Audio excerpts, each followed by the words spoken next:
Assalamualaikum warahmatullahi wabarakatuh. Waalaikumsalam. Alhamdulillah wassalatu wassalamu ala Rasulillah. Segala puji dan puja kehadirat Allah Subhanahu wa taala, juga salawat dan taslim kepada Nabi besar Muhammad sallallahu alaihi wasallam. Kita sekarang berada di gunung atau Bukit Pemanah.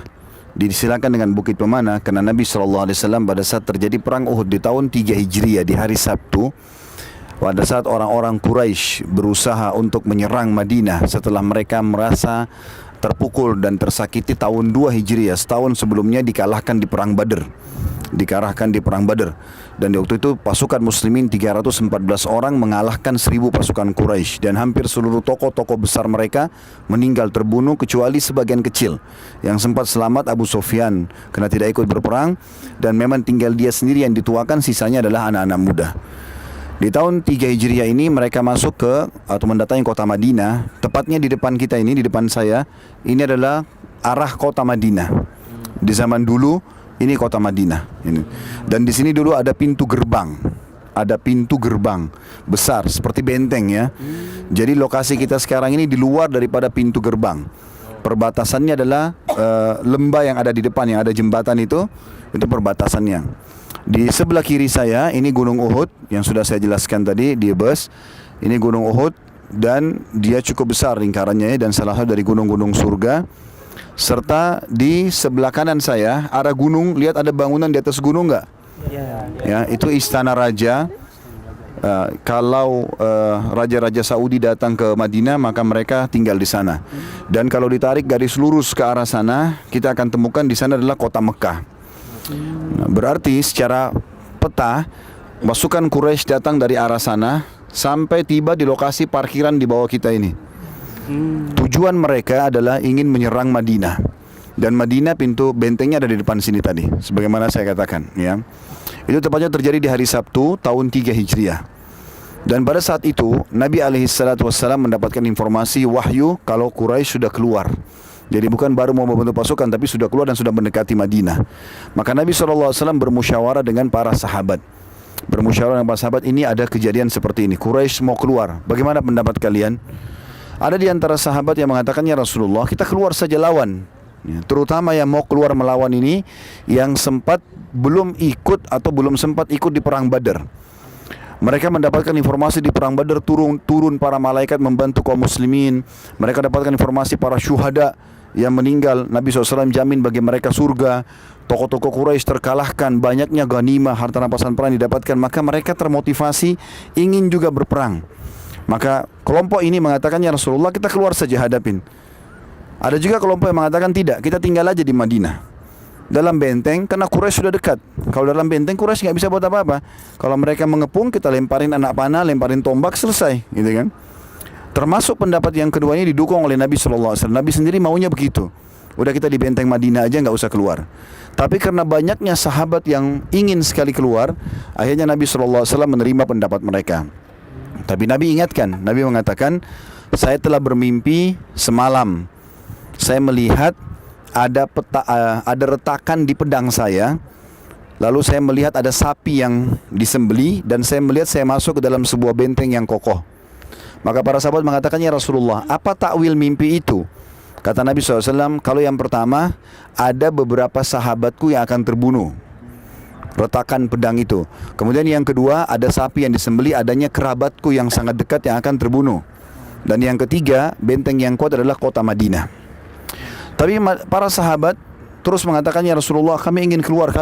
Maka Nabi SAW pun pulang ke rumahnya, lalu mengenakan baju perang, menyuruh Aisyah radhiyallahu anha menyiapkan perangkat perang, lalu disiapkanlah semuanya. Setelah disiapkan, maka Nabi SAW pun keluar dengan pakaian lengkapnya. Beberapa sahabat sempat diskusi mengatakan, sepertinya kita memaksa Nabi SAW. Lebih baik kita ikut aja pendapat beliau. Lalu mereka mengatakan, ya Rasulullah, enggak apa-apa, tinggal di Madinah aja, kami tadi mungkin keliru. Lalu Nabi SAW menyampaikan sabdanya yang masyhur masalah peperangan, tidak layak seorang Nabi setelah mengenakan baju perang kemudian dia mencopotnya kembali sebelum Allah tentukan dia akan menang atau pasukannya menang. Maka Nabi SAW pun keluar dengan pasukannya. Waktu itu pasukan muslimin 1000 orang, 700 dari orang-orang beriman yang benar, 300 dari orang-orang munafik. Dan orang-orang munafikin dipimpin oleh pimpinan mereka namanya Ubaidillah bin Abi Salul. Ini kepala munafikin yang luar biasa, yang banyak ayat Al-Quran turun karena dia. Dia rupanya membentuk pasukan 300 bergabung dengan pasukan muslimin untuk menggoyahkan kekuatan umat Islam. Buktinya pada saat dia ikut ke lokasi peperangan ini, di tengah jalan dia kembali dengan 300 orang itu untuk membuat shock terapi bagi kaum muslimin. Tapi justru itu kebaikan bagi umat Islam karena tertinggal orang-orang beriman saja.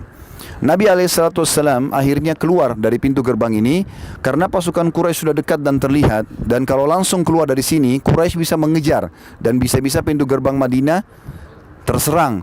Maka beliau manuver dari belakang pohon-pohon kurma. Bisa dilihat di sebelah kiri saya banyak pohon kurma ya. Itu masih termasuk ada peninggalan-peninggalan. Dan dulu ini di bawah Gunung Uhud ini belum ada pemukiman rumah seperti itu, tapi kebanyakan pohon-pohon kurma semuanya. Ini perkebunan yang sangat lebat. Maka Nabi SAW manuver dari belakang itu sampai di dekat lereng atau di bawah kaki bukit Gunung Uhud ini. Terus manuver sampai ke arah di sudut sana ada seperti cekungan ya. Di pojok ya, lihat ya. Nah, cekungan itu di daerah bawah situlah pasukan muslimin. Sehingga akhirnya pasukan muslimin yang 700 orang itu dengan sendirinya, tadinya dari pintu gerbang, tiba-tiba sudah ada berhadapan dengan pasukan orang-orang Quraisy ke depan. Maka dengan adanya strategi ini, orang-orang Quraisy tidak jadi menyerang benteng, tapi mereka akhirnya berhadapan dengan pasukan muslimin.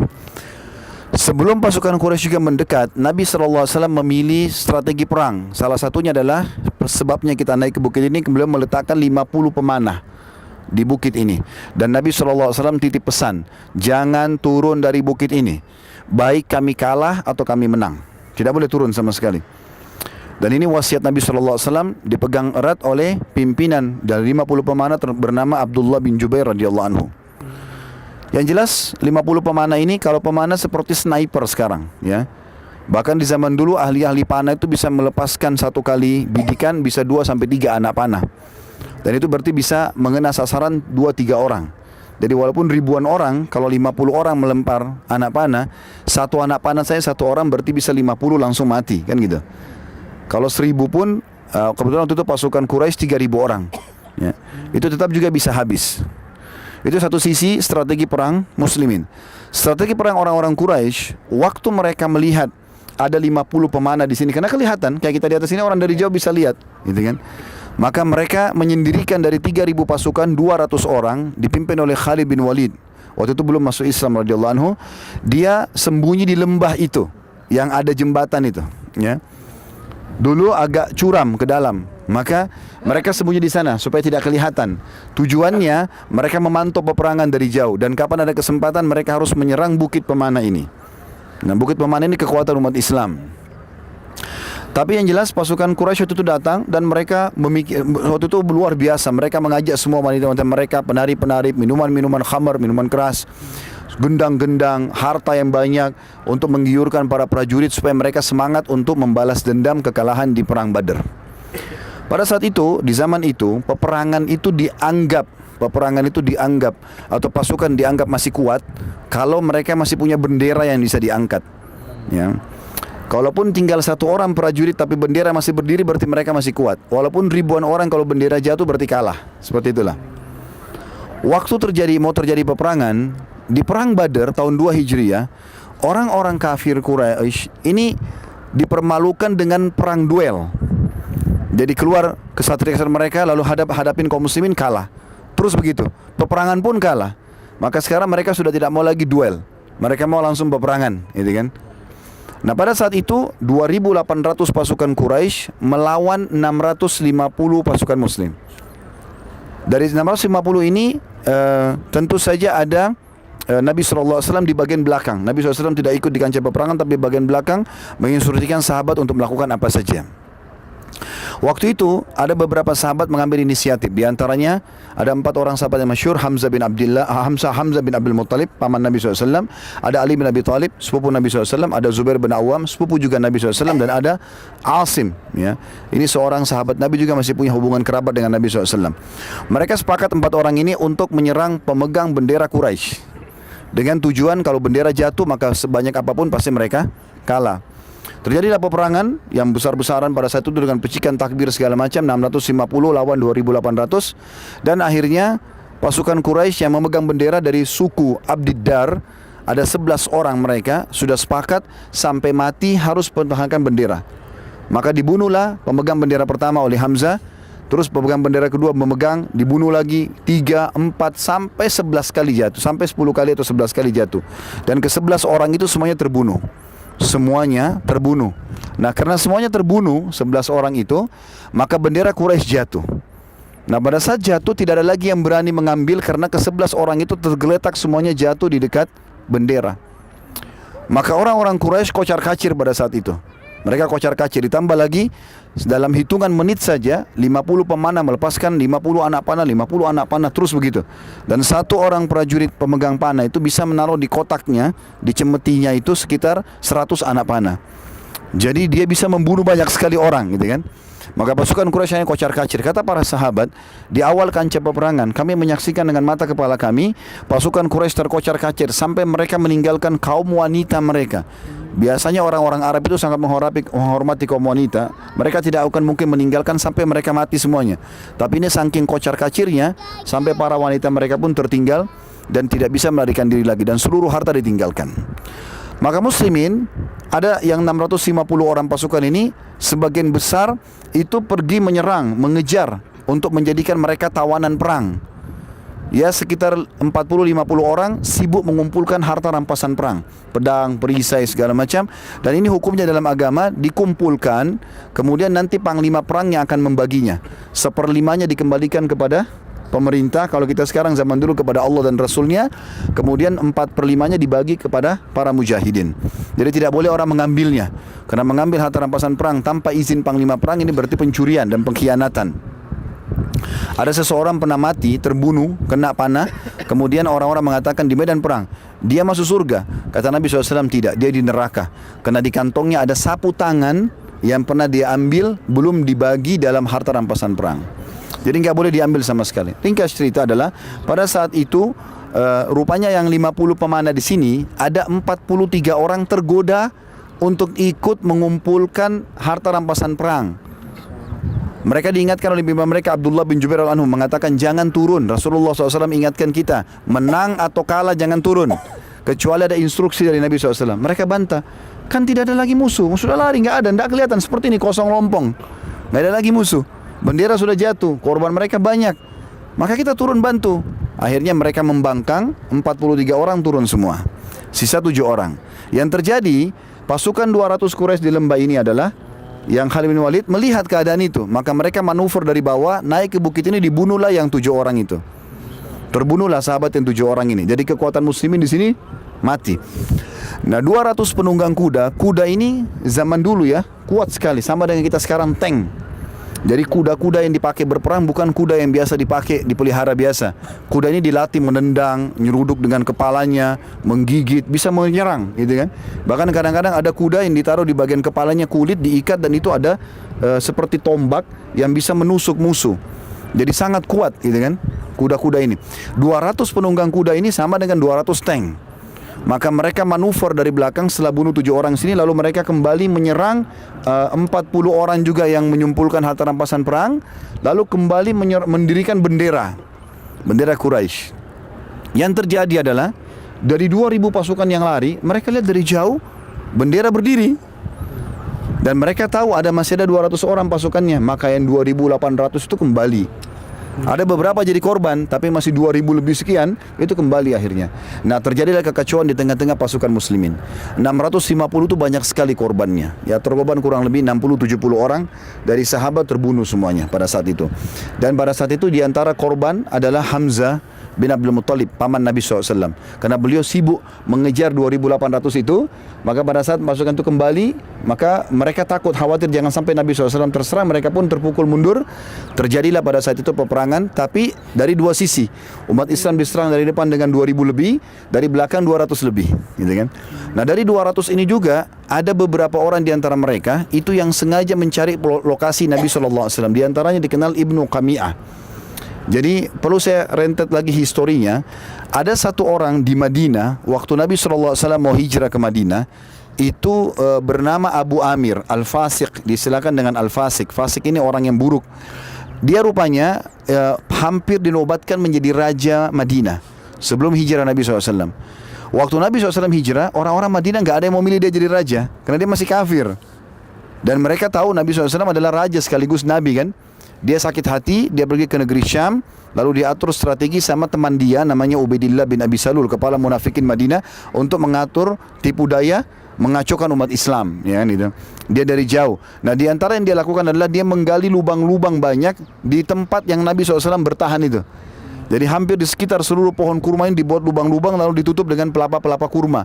Tujuannya supaya Nabi jatuh ke dalam atau pasukan muslimin jatuh. Dan betul jebakannya terjadi. Waktu itu Nabi SAW sempat terjatuh ke dalam, kena waktu terpukul mundur. Kemudian Ibnu Qami'ah datang dan memukul pedangnya dengan keras ke pundak kanan dan kiri Nabi SAW. Yang kata Nabi SAW, aku merasakan sakitnya sampai sebulan. Kemudian dia menghantamkan lagi pedangnya, sempat pelipis Nabi SAW berdarah dan gigi beliau SAW yang mulia juga pecah, ya.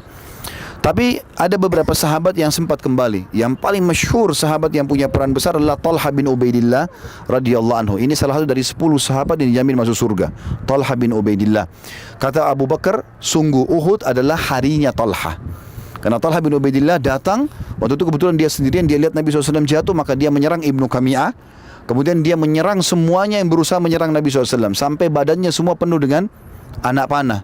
Dari dada sampai punggungnya semua dipenuhi, ya, anak panah. Dan waktu dia sudah merasa letih sekali, maka dia berusaha mengangkat Nabi SAW keluar, lalu dia lindungi dengan badannya. Dia mengatakan, ya Rasulullah, tidak akan pernah ada yang menyakiti anda selama saya hidup.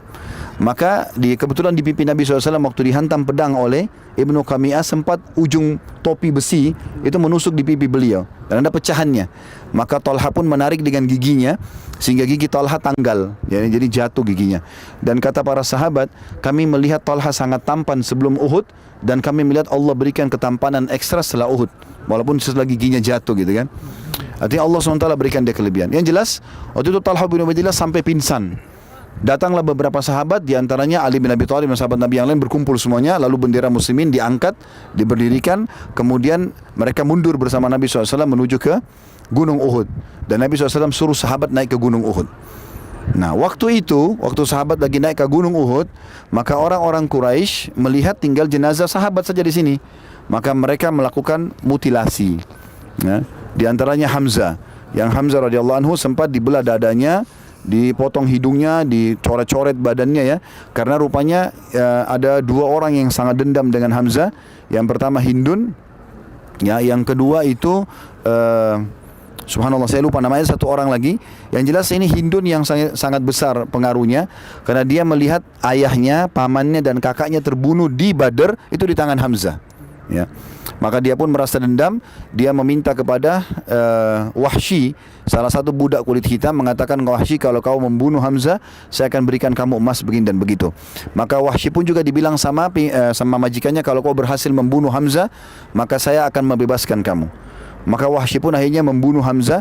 Kata Wahsy, nanti Wahsy ini masuk Islam radhiyallahu anhu. Setelah itu, ya, dia mengatakan, saya waktu itu masuk ke kancah peperangan bukan ingin ikut perang, tapi ingin bebas dari keterbudakan.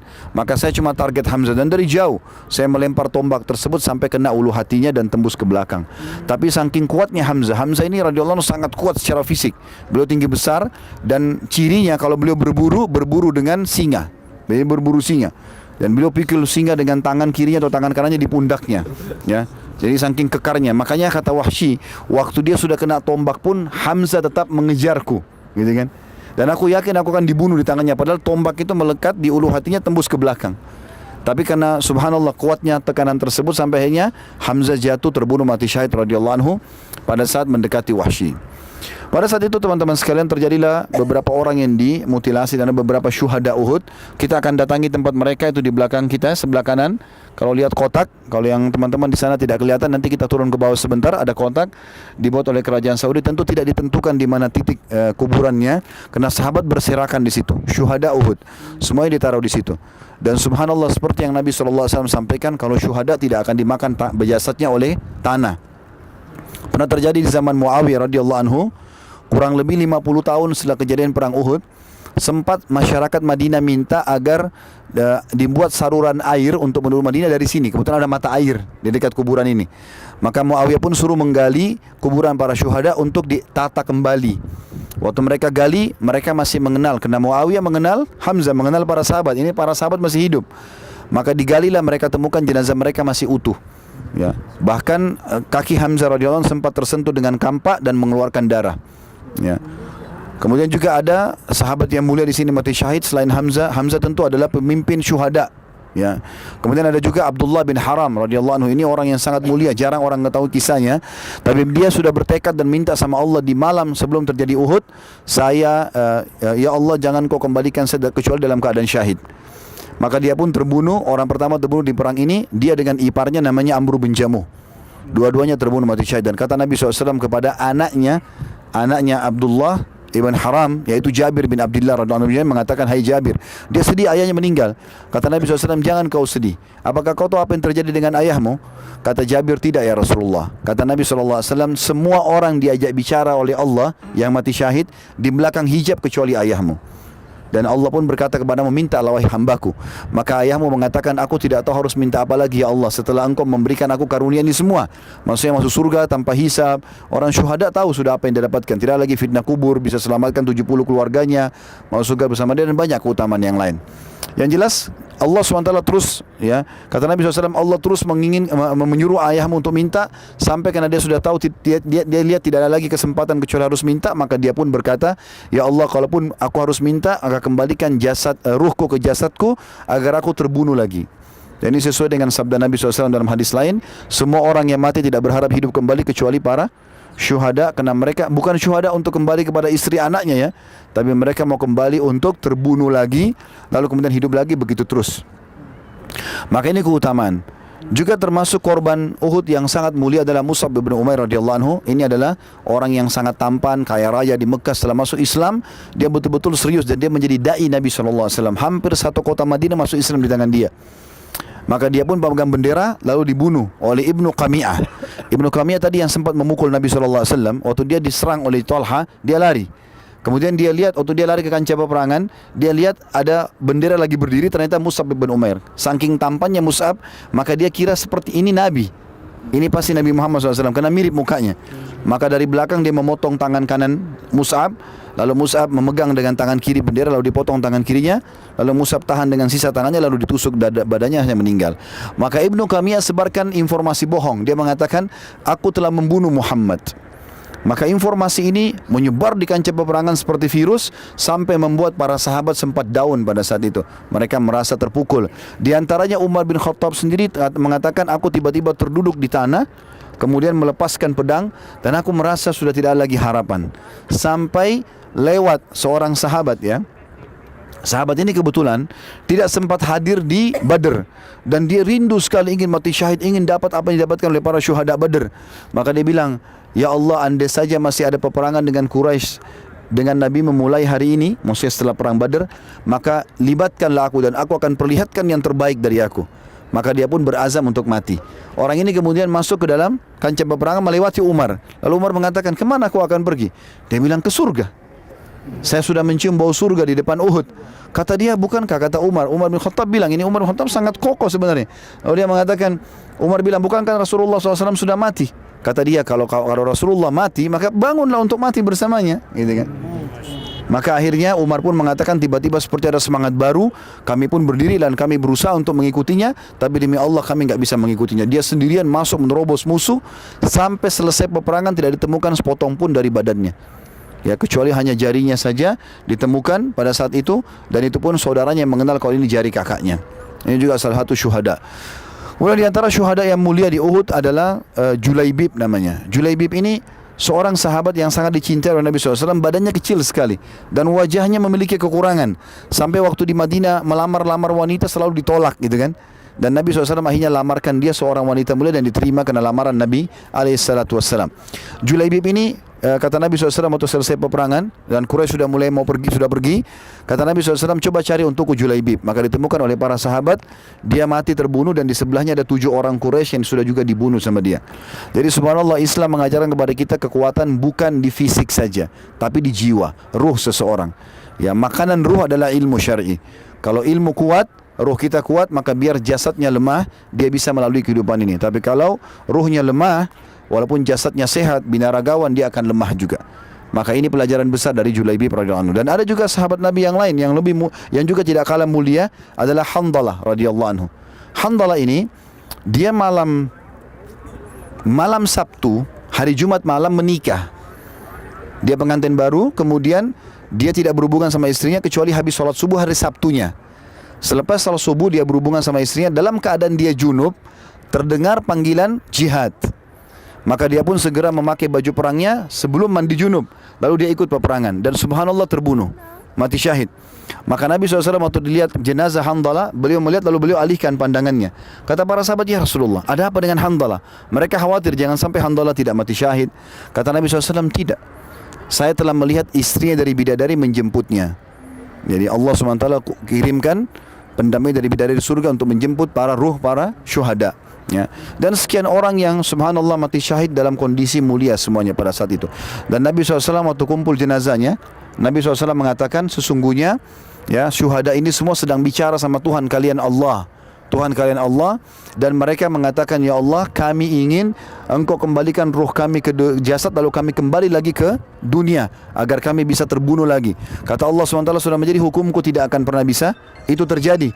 Lalu kata mereka, kalau begitu sampaikan kepada teman-teman kami yang belum sempat mati ikut perang, maka mereka jangan takut. Maka turunlah firman Allah Subhanahu wa taala, a'udzubillahi minasyaitonir rajim, wala tahsabanna alladziina qutilu fi sabilillahi amwat bal ahya'un 'inda rabbihim yurzaqun. Janganlah kalian mengira orang yang terbunuh di jalan Allah itu mati, tapi mereka hidup di sisi Tuhan mereka dan mereka diberikan rezeki. Farihina bima atahumullah min fadli, dan mereka sangat gembira terhadap apa yang Allah karuniakan kepada mereka. Wa yastabshiruna billadziina lam yalhaqu bihim, dan mereka menyampaikan berita gembira kepada orang-orang yang belum menyusul mereka. Allah khaufun 'alaihim wa lahum yahzanun, dan jangan mereka sedih juga jangan mereka takut. Maka ayat ini memberikan berita gembira kalau mereka sedang hidup di sana. Dan Nabi SAW mengatakan, aku diperlihatkan Hamzah sedang bertelekan di dipan-dipannya di surga. Di dipan-dipannya di surga. Yang jelas itu proses terjadi peperangan tadi ya. Kemudian orang-orang Quraisy setelah mutilasi, mereka mengejar muslimin di gunung tersebut. Lalu mereka mengatakan, Abu Sufyan bilang, ya, apakah Muhammad masih ada? Nabi SAW bilang, jangan ada yang jawab. Lalu mereka, Abu Sufyan mengatakan, apakah Abu Bakar masih ada? Nabi SAW bilang, jangan jawab. Apakah Umar masih ada? Nabi SAW bilang, jangan jawab. Maka Abu Sufyan mengatakan, kalau 3 orang ini sudah tidak ada, maka habislah kalian. Akhirnya Nabi SAW, Umar tidak sabar, Umar mengatakan, Muhammad masih ada, Abu Bakar masih ada, aku pun masih ada. Maka dengan kalimat ini, kata Abu Sufyan, aku kenal engkau hai Umar, dan aku lebih percaya kamu daripada Ibnu Qami'ah yang tadi sebarin gosip kalau Nabi SAW terbunuh, gitu kan. Maka akhirnya dia mengatakan, sungguh Tuhan-Tuhan kami telah menang. Maksudnya patung-patung itu. Lalu kata Nabi SAW, jawab hai Umar. Kata dia, saya jawab apa ya Rasulullah? Kata Nabi SAW, jawab bahwasanya Tuhan kami hidup dan Tuhan kalian patung, gitu kan, benda mati. Lalu syuhada kami di surga, kematian orang-orang mati kalian akan di sana, ya. Orang-orang yang mati kalian itu akan masuk ke dalam neraka. Yang jelas Abu Sufyan mengatakan, sehari buat kami dan sehari buat kalian. Kalian menang di Badar, kami menang di sini. Ya, dan ada mutilasi terjadi tapi bukan perintah saya. Jadi jangan salahin saya. Lalu kemudian orang-orang Quraisy pun pulang. Waktu mereka pulang, dikumpulkanlah para syuhada. Nabi SAW sempat nangis terisak-isak melihat pamannya Hamzah radhiyallahu anhu, dan beliau mengatakan bahwa ini adalah pimpinan para syuhada di surga. Setelah itu tentu Nabi SAW pulang ke Madinah. Waktu pulang ke Madinah, subhanallah, masuk di Madinah itu hari Sabtu malam, malam Ahad ya, karena tadi kan perang di Sabtu pagi. Waktu itu hampir semua sahabat yang 630 luka parah, termasuk Nabi SAW. Tidak ada satupun prajurit di Uhud kecuali luka, dan minimal punya 2 atau 3 sabetan pedang. Kita tahu kalau kena silet saja sudah sakit. Ini sabetan pedang, jadi luar biasa sakit. Sampai ada 2 anak muda dari kepala sampai kaki luka semua, gitu kan. Umurnya 15 dan 16 tahun. Waktu itu habis sholat subuh, Nabi SAW terima wahyu, harus semua yang ikut perang kemarin kembali lagi menyerang Quraisy, dan tidak boleh orang baru. Tidak boleh orang baru. Dan ini ujian yang sangat luar biasa bagi para prajurit pada saat itu. Tidak boleh bukan pasukan baru, tapi mereka yang luka, mereka yang harus berkumpul. Maka sahabat berkumpul, ada yang ditempel kepalanya dengan daun-daun, ada yang di dadahnya, ada yang di punggungnya, ada yang dipikul, ya. Tidak boleh orang baru, harus mereka semua. Dan yang unik adalah 2 orang anak muda tadi. Adik kakak lagi tidur di ranjang, tidak bisa bangun lagi. Kemudian mereka mendengar seruan kata utusan Nabi SAW, semua yang kemarin ikut perang, tidak boleh orang baru, harus berkumpul di pintu gerbang Madinah menyerang Quraisy kembali. Maka si kakak bilang sama adiknya, ini 16 sama 15 tahun, dari kepala sampai kaki luka semua. Maka kakak mengatakan, bagaimana kita bisa mendengar seruan Nabi SAW dan kita tetap saja di sini? Kata adiknya, bagaimana kita berdiri? Luka semuanya. Kata kakaknya, saya seret kamu beberapa langkah dan kamu seret saya beberapa langkah. Maka mereka saling seret menyeret dalam umur 15-16 tahun untuk berkumpul dengan pasukan muslimin. Waktu mereka melihat itu, maka para sahabat terbakar kembali semangatnya melihat semangat dua anak muda ini. Maka mereka pun pergi menuju ke wilayah namanya Hamrat Asad. 630 orang itu semuanya berkumpul kemudian menuju ke Hamrat Asad. Orang-orang Quraisy kaget waktu mendengar berita tersebut. Mereka mencari informasi dari kepala munafik Ubaidillah bin Abi Salul di Madinah. Ini pasukan baru atau pasukan lama? Kata Ubaidillah, tidak ada satupun pasukan baru, ini pasukan lama semua. Subhanallah, gara-gara itu orang-orang Quraisy takut, karena mereka anggap orang-orang ini pasti penuh dengan dendam dan mereka akan kalah. Maka mereka pun pulang ke Mekah. Lalu Nabi SAW sempat tinggal di Hamrat Asad 3 hari untuk menunjukkan muslimin punya kekuatan. Dan Allah sebutkan ini dalam Al-Quran, kalau itu adalah kekuatan yang Allah SWT berikan. Dari gara-gara ini para sahabat besar lagi semangatnya, walaupun mereka luka, kalau ternyata mereka menang. Dan di Jazirah Arab tersebar kalau muslimin yang memenangkan peperangan, ya. Itu kurang lebih gambaran tentang masalah perang Uhud ini. Dan sampai sini saja karena sudah azan maghrib. Kita akan turun ke Syuhada insyaAllah. Kemudian kita ucapkan salam di sana, lalu kita naik bus langsung karena kita mau sholat di Kuba saja, ya. Kita akan jamak takhir di Kuba untuk mengejar pahala keutamaan dapat umrah itu. Baik, begitu saja. Subhanakallahumma bihamdika, asyhadu an la ilaha illa anta astaghfiruka wa atubu ilaik. Wassalamualaikum warahmatullahi wabarakatuh.